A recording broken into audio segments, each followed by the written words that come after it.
Kami ada sore hari ini di tempat ini karena kami perlu Tuhan. Keajaiban dengan kami, keajaiban yang kami tahu Tuhanlah yang empunya. Benarlah ya Tuhan yang kami naikkan di hadapan-Mu. Sungguh kami tak mampu berjalan sendirian. Itu sebabnya kami ada di tempat ini. Kami mengangkat suara kami mengangkat hati kami mengangkat iman kami. Kami berkata kami perlu Tuhan dalam hidup kami. Haleluya. Bukan karena gagah dan kuat kami ada sore hari di tempat ini. Semua karena anugerah-Mu semata bagi kami. Itulah sebabnya Tuhan ketika kami mendengar bahwa gereja telah diberi izin untuk beribadah, kaki kami terburu-buru berlari ke rumah Tuhan. Karena kami tahu kami perlu Tuhan. Tuhan yang memberi kami hidup. Tuhan yang mengatur jalan-jalan kami. Terpujilah nama Tuhan. Jikalau sebentar kami akan dengar kebenaran firman-Mu, biar Tuhan yang beracara di tengah-tengah kami. Kalau Tuhan mau tegur kami, tegurlah kami. Tuhan memberkati kami, berkatilah kami. Kami siap menerima Engkau pada sore hari ini. Dalam nama Yesus kami mengucap syukur. Kami berdoa, sama-sama kita katakan amin. Haleluya, silakan duduk Bapak Ibu.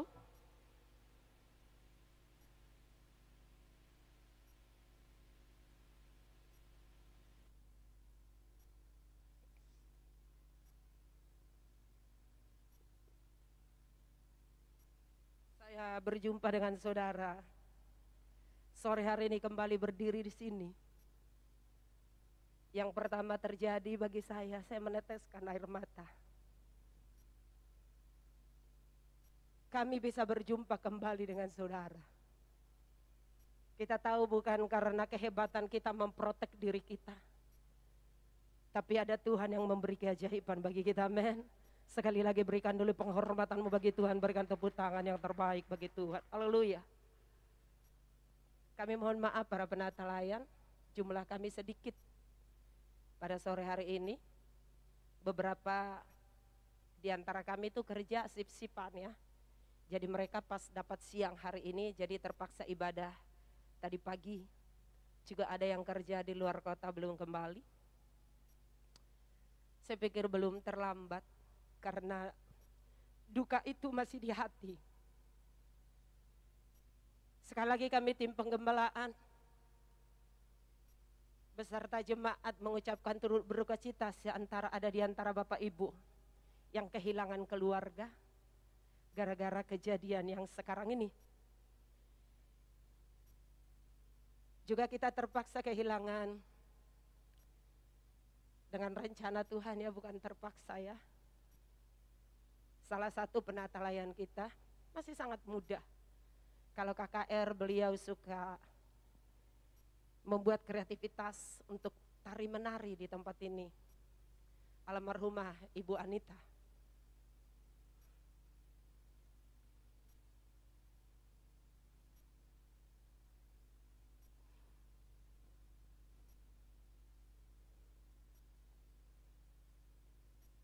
Untuk keluarga Pak Mocin,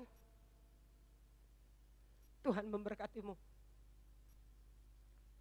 Kami mengerti kepedihan hatimu. Istri hamil 8 bulan ya, 7 bulan. Juga karena keadaan COVID. Akhirnya berpulang ke rumah Tuhan. Sekali lagi kami mengucapkan turut berduka cita. Kita sama-sama berduka. Jemaat jam 5 berduka.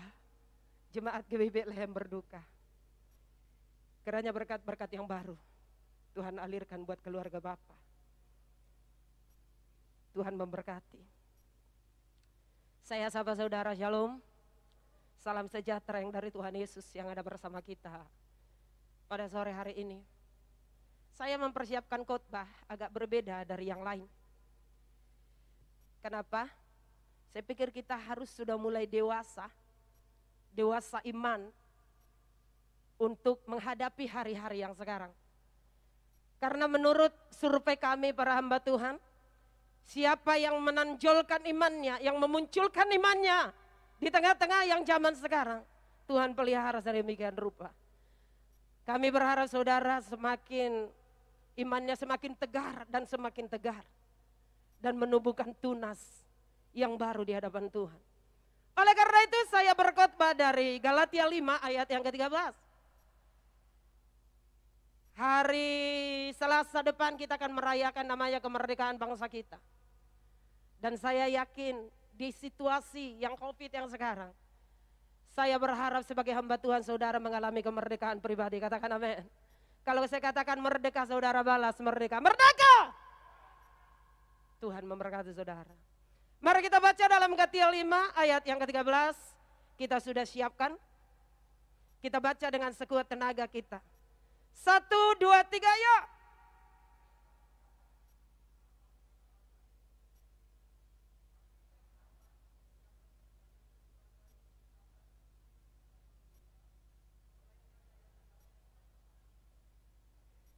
Saya berharap saudara dengan sepenuh kekuatan, dengan sepenuh saudara, suara saudara sekali lagi bacakan firman ini. 1, 2, 3, ya.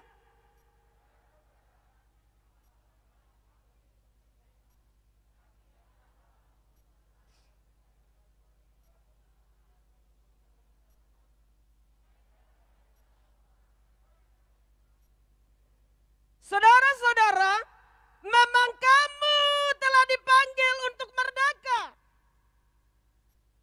Artinya saudara sudah punya identitas kerajaan surgawi. Bukan lagi saudara diperbudak oleh roh ketakutan, roh kekhawatiran, roh yang mencemaskan untuk masa depan. Kenapa? Alkitab berkata, saudara-saudara memang kamu telah dipanggil untuk merdeka. Tetapi janganlah. Ini yang menjadi perenungan kita dalam ayat ini. Saya nanti akan ulang-ulang satu kata ini. Tetapi janganlah kamu mempergunakan kemerdekaan itu sebagai kesempatan untuk kehidupan dalam dosa. Melainkan layanilah seorang akan yang lain oleh kasih. Shalom. Maka saya berikan tema daripada khotbah saya sore hari ini adalah kemerdekaan yang terkendali. Adakah kemerdekaan yang tidak terkendali? Ada. Saya akan baca kepada saudara di ayat yang pertama. Di ayat yang pertama dia berkata demikian. Supaya kita sungguh-sungguh merdeka. Kata sungguh-sungguh di sini menunjukkan bahwa ada beberapa orang yang tampil pura-pura merdeka. Di depan orang dia tertawa, kalau dia sendiri stresnya minta ampun. Di depan orang dia berkata shalom. Tangannya begitu lembut, hembusan napasnya wangi. Berkata shalom. Tapi sesungguhnya hati dan pikirannya tidak sinkron. Maka Alkitab berkata supaya kita sungguh-sungguh merdeka. Maka di ayat yang ke-13, maka kita dikatakan dipanggil untuk merdeka. Tetapi janganlah. Kemerdekaan yang terkendali. Kemerdekaan itu sendiri memiliki arti bebas. Bebas dari himpitan, bebas dari kekhawatiran, bebas dari ketakutan, bebas dari keinginan daging, bebas dari hal-hal yang tidak baik, bebas dari perbudakan, bebas dari tekanan. Kemerdekaan yang terkendali, maka saya simpulkan artinya demikian. Biarlah kemerdekaan, kebebasan yang tadi yang telah Tuhan berikan kepada kita dengan cuma-cuma, tetapi kita lakukan dengan cara yang terkontrol. Terkendali artinya tidak liar. Orang berkata sekali merdeka, selamanya merdeka. Sekali percaya kepada Tuhan, selamanya selamat. Ya, selamanya selamat. Tapi biarlah kemerdekaan yang kita miliki bukan kemerdekaan yang liar. Tetapi mari kita hidup dengan teratur, hidup dengan disiplin. Kita dapat menguasai diri. Identitas yang tadi yang telah Tuhan berikan kepada kita sebagai orang merdeka, kelak kita akan bertanggungjawabkan di hadapan Tuhan. Katakan amin. Apa yang mau kita lakukan supaya kita terpancar menjadi orang-orang yang merdeka, merdeka dengan disiplin? Yang pertama, mari kita berjuang untuk melawan keinginan daging. Saya paham betul sebagai hamba Tuhan, tidak ada yang kebal terhadap dosa. Saya pun tidak kebal terhadap dosa. Karena Roma 7 ayat 23 berkata, sesungguhnya manusia itu tidak ada yang benar. Semua sudah jatuh dalam dosa. Maka mereka kehilangan kemuliaan Tuhan. Kenapa? Karena dosa. Tuhan yang Maha Mulia datang ke surga, ke bumi yang begitu hina. Kenapa? Karena dosa. Artinya dosa ini menjadi hal yang serius, yang harus diselesaikan. Maka Tuhan memberikan segala-galanya. Coba kita baca dalam 1 Petrus 1 ayat 18 sampai yang ke-19. 1 Petrus 1 ayat yang ke-18 saya bacakan, saudara simak baik-baik. Sebab kamu tahu bahwa kamu telah ditebus dari cara hidupmu yang sia-sia, yang kamu warisi dari nenek moyangmu itu, bukan dengan barang fana, bukan pula dengan perak atau emas, melainkan dengan darah yang mahal, yaitu darah Kristus, yang sama seperti darah anak domba yang tak bernoda dan tak bercacat. Artinya dosa belenggu. Jadi tawanan itu rupanya di mata daripada Sang Pencipta menjadi sebuah keseriusan yang harus diselesaikan.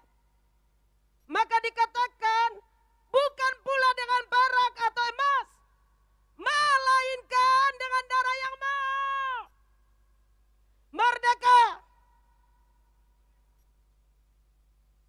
Setiap saya katakan merdeka, saudara katakan merdeka. Setuju ya?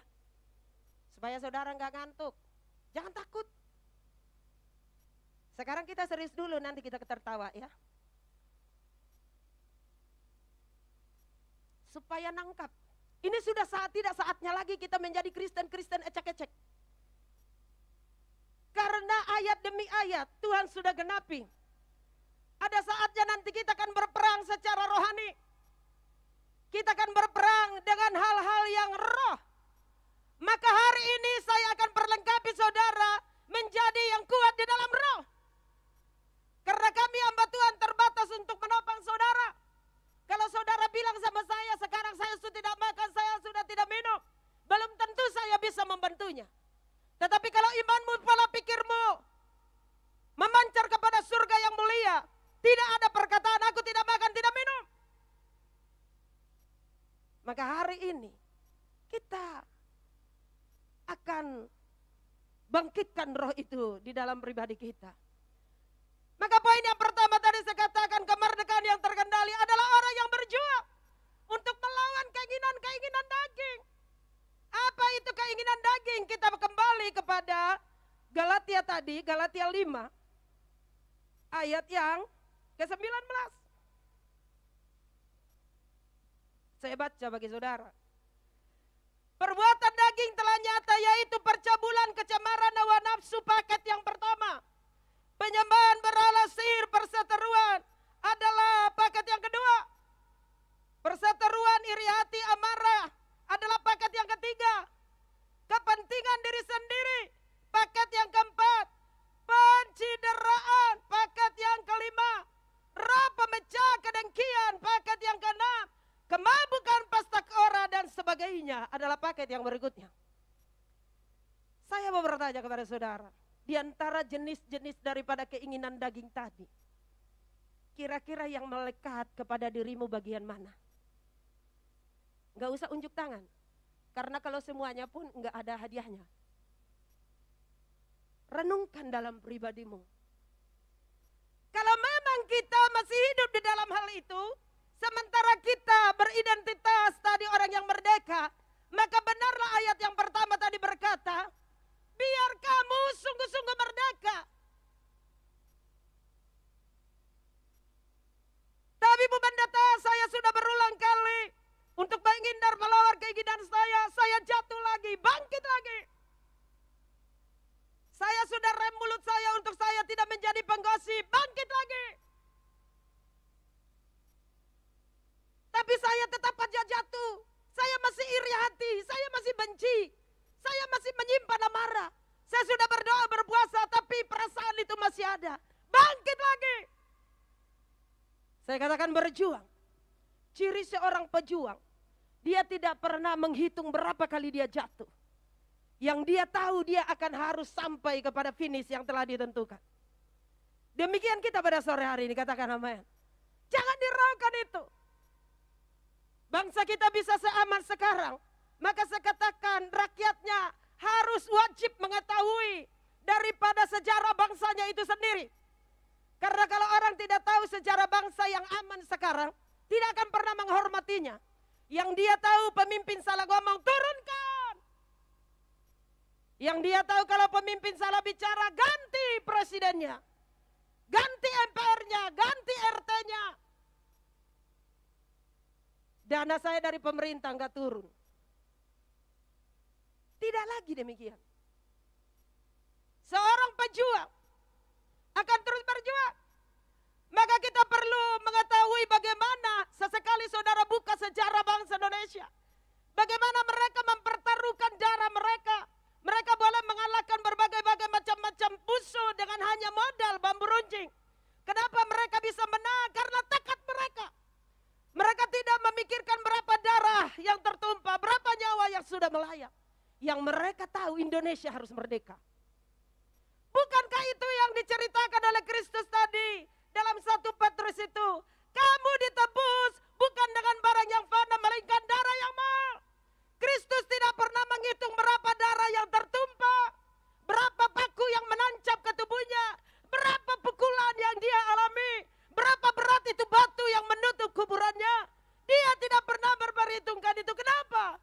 Supaya saudara tujuannya hanya satu. Saudara dan saya terlepas dari budak dosa, terlepas dari belenggu dosa. Supaya kita seperti Filipi katakan, kita benar-benar menjadi warga kerajaan surga. Katakan amin. Shalom.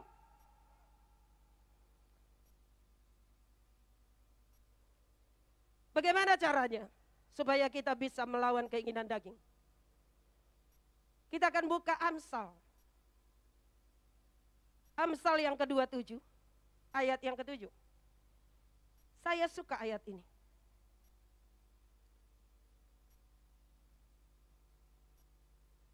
Amsal yang 27 ayat yang ke-7. Orang yang kenyang menginjak-injak madu. Tetapi bagi orang yang lapar, segala yang pahit dirasakan manis. Saya akan baca dalam terjemahan yang lain, demikian bahasanya. Kalau kenyang, madu pun ditalak. Kalau ia lapar, yang pahit pun terasa enak. Kalau seseorang sudah merasa kenyang, ditawarkan makanan seenak apapun dia akan menolak. Tapi kalau dia lapar, ada Ibu Maria tuh ya, mana Bu Maria di belakang. Kesukaannya ya sayur pare ya, yang pahit itu, pare namanya. Saya bilang, apa hidupmu kurang pahit? Masih aja pesan sayur pare. Minum teh manis, biar manis. Kata Kak Norta, ini vitaminnya tinggi, enak. Enggak ah, hidup udah pahit, makan yang pahit lagi. Kalau kenyang, madu pun ditolak. Madu adalah gambaran daripada firman dalam Alkitab. Madu itu adalah gambaran daripada firman Tuhan. Artinya demikian. Kalau seseorang sudah melekat dengan keinginan dagingnya, sekalipun firman disuguhkan, dia akan menolak. Kenapa? Karena dia sudah terbiasa dengan keinginan-keinginan dagingnya yang enak. Mana ada keinginan daging yang tidak enak? Balas dendam paling enak. Paling enak balas dendam. Mana enak? Tampar pipi kiri, beri pipi kanan. Yang benar tampar pipi kiri, tampar pipi kirinya. Nah itu baru puas tuh. Itu keinginan daging. Tetapi Alkitab mengajarkan kita hanya satu cara untuk mengalahkan kejahatan, yaitu dengan memberi kebaikan.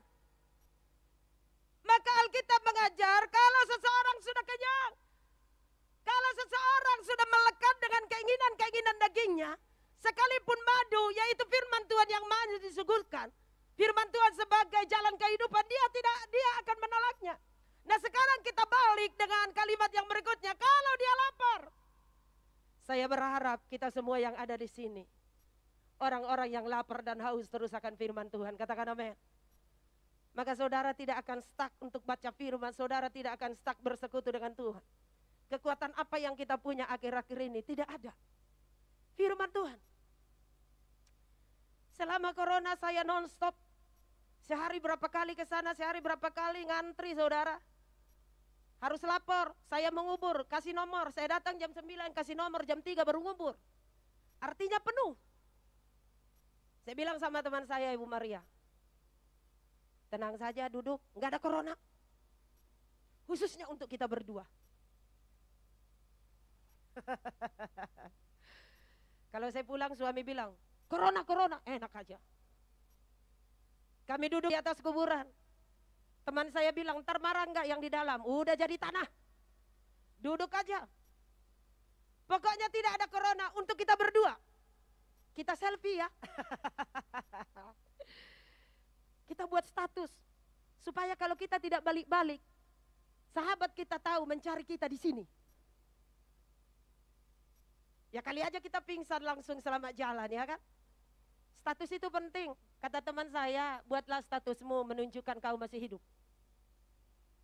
Bukan berarti lebay. Emang ini udah zamannya medsos. Ya. Pasang status, foto, kita selfie. Ya. Ayo. Kita beri yang terbaik. Kadang-kadang awalnya kita takut. Tapi saya tanya itu kepala tukang gali yang pegang TPU Tegalalur. Selama ada corona, adakah anggotamu yang kena corona? Enggak ada, Bu. Yang mati, yang kena aja enggak ada, apalagi yang mati. Berarti aman ya? Aman, Bu. Wah, saya lihat mereka kan angkat peti dengan tangan telanjang, udah buka baju, enggak pakai APD lagi, panas. Kenapa Pak telanjang? Panas Bu Pendeta. Dia angkat peti, tentara yang jaga TPU bilang, belum giliranmu. Itu masih ngantri, taruh. Dia taruh peti, dia dudukin, dia makan roti tuh. Enggak cuci tangan. Saya bilang sama Bu Maria, lihat tuh dia nikmati. Kita nanti besok balik ke sini minggu depan, kalau dia masih hidup, benar kita dijaga Tuhan. Saya paksa diri saya untuk tidak khawatir. Kadang saya bilang sama Bu Maria, iya ya kamu orang tua tunggal. Dulu kan suaminya pendeta di sore, dipanggil Tuhan. Kamu orang tua tunggal, saya mikirin kamu juga ya. Saya sih masih ada suami kalau saya mati. Ya dia bisa kawin lagi, ganti saya. Nah kalau kamu siapa yang mau kawin lagi ya? Ya udah kita berserah saja sama Tuhan. Saya bisa mampu melakukan itu, kekuatan saya hanya bersekutu dengan Tuhan. Tadi teman-teman singer di sana bilang Kak Yanti luar biasa ya. Tiap hari di TPU enggak kena corona. Oh iya, vitaminnya kuat enggak? Saya hobi ikan asin. Ada suami saya tuh tiap hari kalau enggak ada ikan asin enggak bisa saya. Nasinya kayak enggak nyangkut, mau keluar lagi.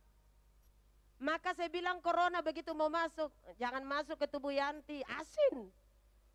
Udah dia enggak masuk. Dia pergi lagi cari yang manis-manis. Yang suka makan tidur. Enggak baca firman, enggak berdoa, tidur aja. Udah situasi bergelora, dia bisa tidur enggak berdoa.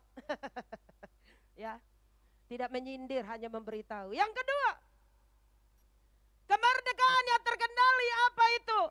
Mari kita berjuang memenuhi panggilan Kristus. Kita lihat kembali Galatia 5 ayat yang ke-13 tadi, bagian yang terakhir. Dia berkata demikian, melainkan layanilah seorang akan yang lain. Saya akan baca sampai kepada ayat yang ke-14-nya. Melainkan dikatakan, layanilah seorang akan yang lain oleh kasih. Sebab seluruh hukum Taurat tercakup dalam satu firman itu, yaitu kasihilah sesamamu manusia seperti dirimu sendiri. Kita punya Satgas COVID. Satgas. Kalau saudara mau menyumbang silakan. Kami menerima makanan, tapi bukan ciki-ciki ya. Itu menambah penyakit. Vitamin. Kami terima. Yang paling simpel, yang cocok buat seluruh tubuh, duit. Untuk beli obat, beli makanan, bukan untuk kami. Karena beberapa jemaat kita kena ya, isoman. Ada beberapa di antara mereka tidak sanggup beli obat. Ya. Dikatakan layanilah seorang yang lain. Berjuang memenuhi panggilan Kristus. Tanya dirimu, benar-benarkah saya ini sudah merdeka? Kalau engkau tidak berjuang untuk mengejar Kristus dalam pribadimu, antara lain mungkin kau hanya pura-pura merdeka. Oleh karena itu mari kita utamakan kasih itu. Saya tidak mengajar saudara untuk pergi menginjil ke Nigeria, kemana-mana, tidak. Yang simpel saja. Kasihilah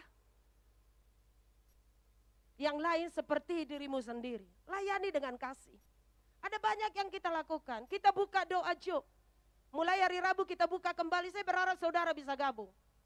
Di sana kita saling mendoakan. Mereka yang kena COVID, mereka berteriak di sana, kami sekeluarga kena, doakan kami. Menyumbang doa itu penting. Daripada nggak nyumbang apa-apa, ya kan? Nyumbang aja doa. Di ayat yang ke-15, tetapi jikalau kamu saling menggigit dan saling menelan, awaslah supaya jangan kamu saling membinasakan. Saya baca terjemahan yang lain, ini keren sekali. Dia bilang kata demikian.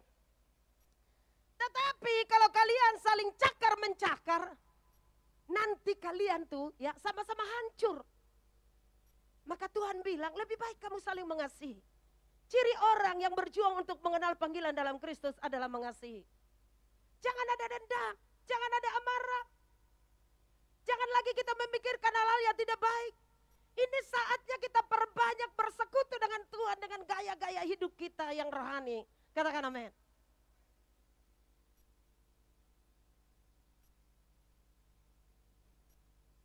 Kalau kita seorang Grab, super Grab ya,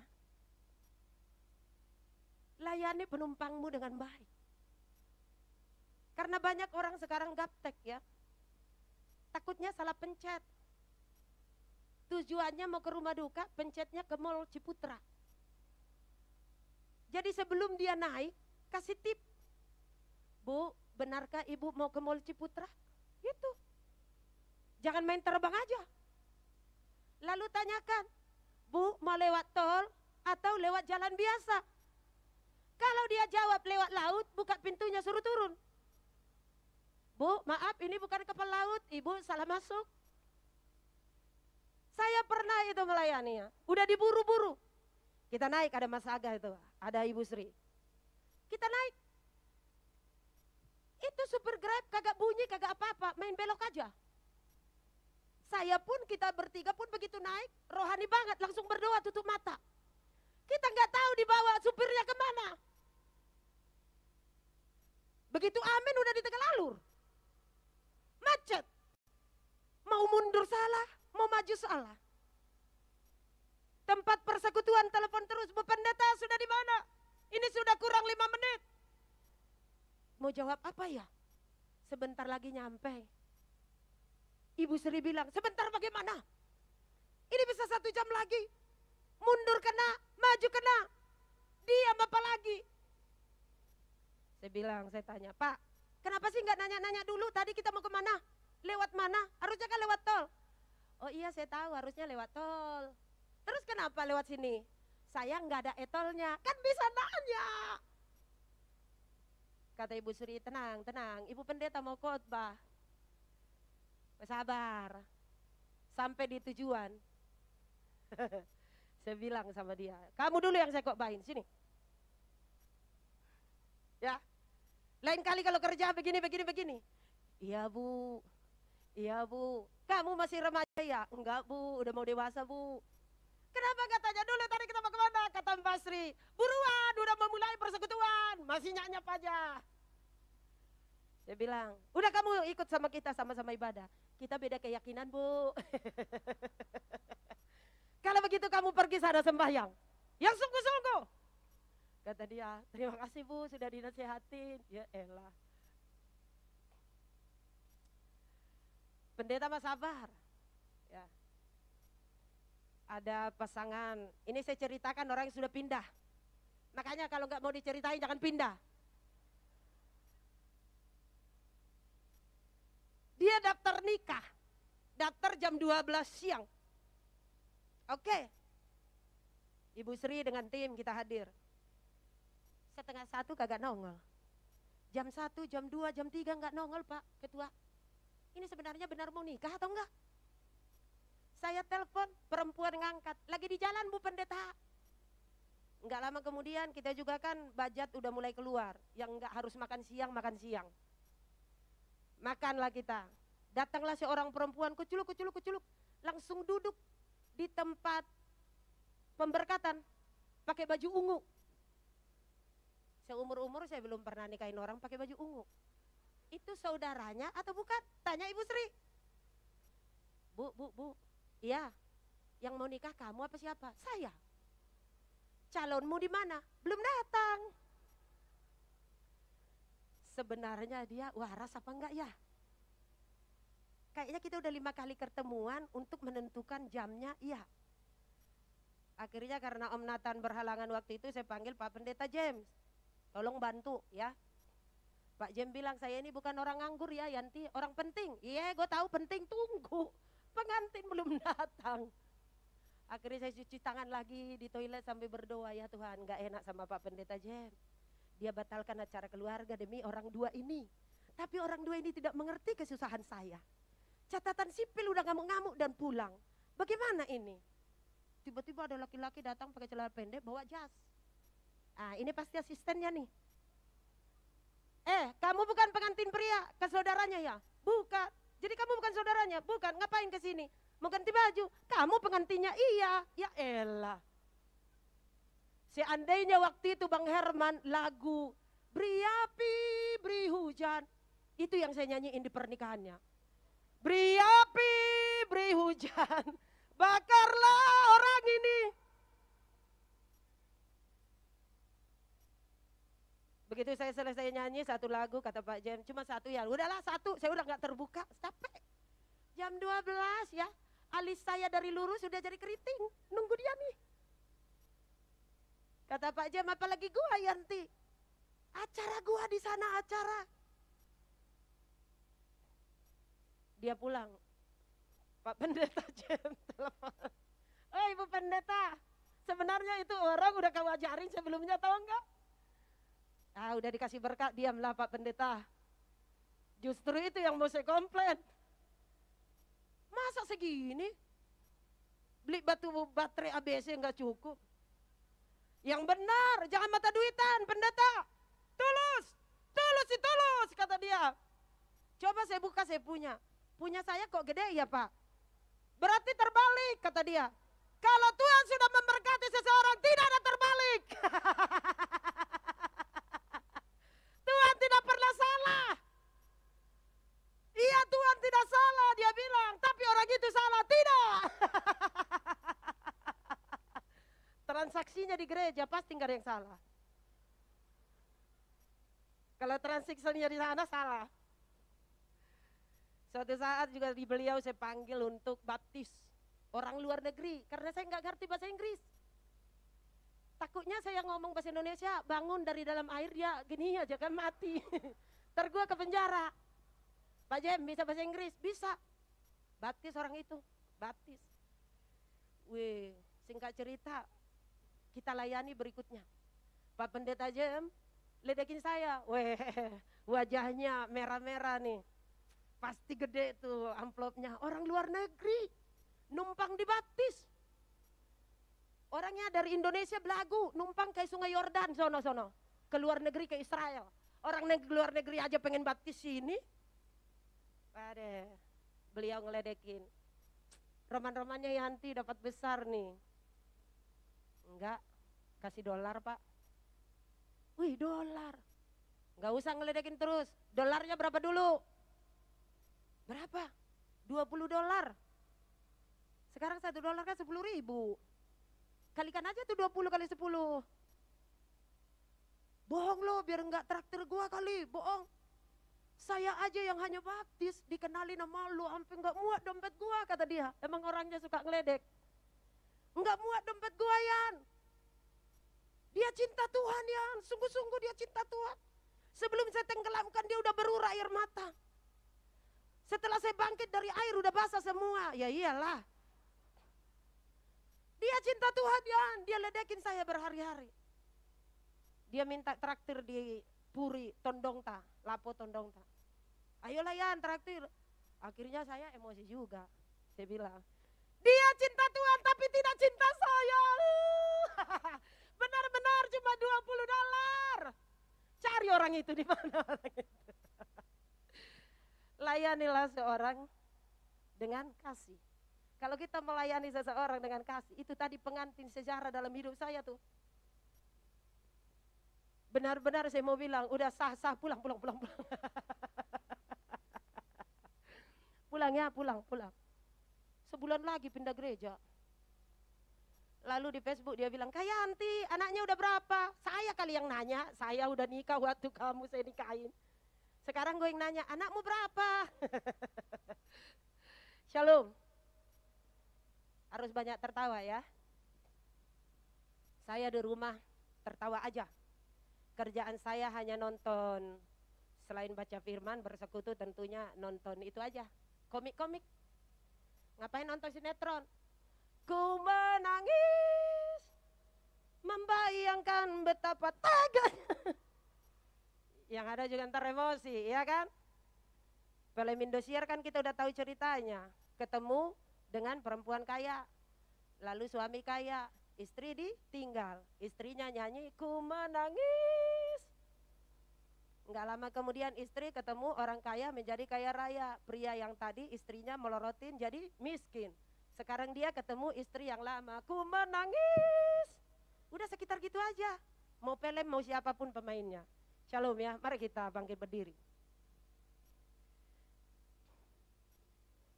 Saya suka cek orang gila yang suka duduk di pintu Taman Kencana itu. Ada kan? Laki-laki di situ ya.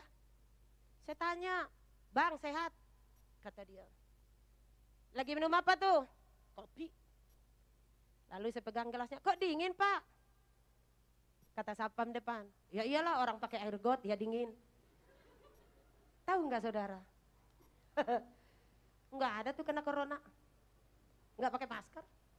Intinya begini, bukan saya berarti mengajari saudara jadi liar, enggak. Ya jadi nggak pakai masker kemana-mana kayak orang gila tadi, jangan. Dia memang udah terlanjur gila sebelum corona. Jadi ininya udah nggak berpikir banyak. Yang diomongin orang dia udah nggak tahu. Yang dia tahu dia happy. Kenapa saya ceritakan? Ada saatnya kita harus happy. Sesekali mirip-mirip dia di rumah nggak apa-apa.